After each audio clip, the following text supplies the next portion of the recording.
End of the post-war consensus, foreign policy. I'm A. And I'm M. Europe, relations with it and the EEC.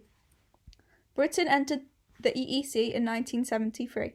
Ted Heath oversaw the success of this. The Prime Minister was a Europhile and saw European cooperation as key to prevent Nazi repetition. Instead of Harold Wilson, who was uncommitted to European membership and worried about maintaining unity with the Labour Party, the British Prime Minister was passionately pro-European, Edward Heath. Heath's first speech in Parliament had been about the Schuman Plan, the forerunner to the EEC. As a student, he had visited Germany in the 1930s and had been appalled by the Nazi government. He saw European cooperation as key to preventing any repetition. Instead of Charles de Gaulle, the French president who was suspicious of Britain's link with the United States, France was led with Georges Pompidou, who was convinced the EEC needed Britain as much as Britain needed the EEC.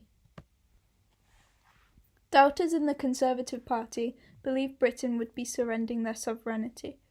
The biggest critic was Enoch Powell, who voted against the passage of the European Bill in 1975.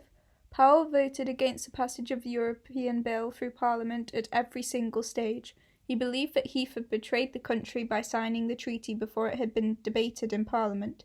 He refused to stand as a Conservative candidate in the February 1974 election and even called on his supporters to vote Labour. The Labour Party was even more badly divided on the issue of Europe. There were some who were committed pro-Europeans, such as Roy Jenkins, but the Labour left was mostly hostile. Wilson himself was neither strongly for or nor against membership, and he continued to be obsessed with ensuring party unity, a difficult task on this issue. The Labour Party officially opposed Heath's plans when they came to Parliament. However, the Labour Party could not argue against joining on principle, as there were too many pro-Europeans in the party. Instead, Wilson argued that the terms offered were not good enough. Even this compromise didn't satisfy everyone. In the end, Wilson could only keep the party together by promising a renegotiation and national referendum, an idea of Tony Benn's, as and when Labour came back in power. In the end, 69 rebel Labour MPs helped the Conservative government to win the decisive Commons vote, with 20 more abstaining. In January 1976, the 6 became the 9. Heath's persistence and commitment had at last brought Britain into Europe, but the likelihood of a referendum in the future meant that there was still uncertainty. Others feared that Britain's membership was 16 years too late, and Britain would suffer adversely from missing out on the formative years of the EEC since 1957.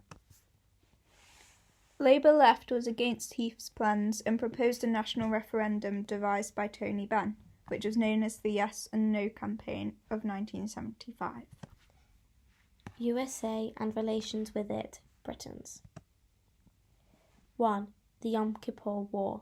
USA wanted to use NATO air bases in Britain to aid Israel against Arab states, but Britain said no. This was in October 1973. 2. Wilson and Callaghan were keen on the Atlantic Alliance. They forged a strong relationship with Kissinger and negotiated a replacement for Polaris missiles with Trident in 1979 with President Jimmy Carter. Heath was more forthright with his support of USA than Wilson and Callaghan were. Heath told America to contact the European community directly instead of using Britain as a go-in-between. Heath's approach was more oriented towards Europe. They were less inclined to strengthen the Atlantic Alliance. The USA and Britain continued to work together despite differences because they shared the common aim, foreign policy, of holding back communism. World relations with it. Détente means an easing of hostility between nations. In the 1970s, there was a period after the Cuban Missile Crisis.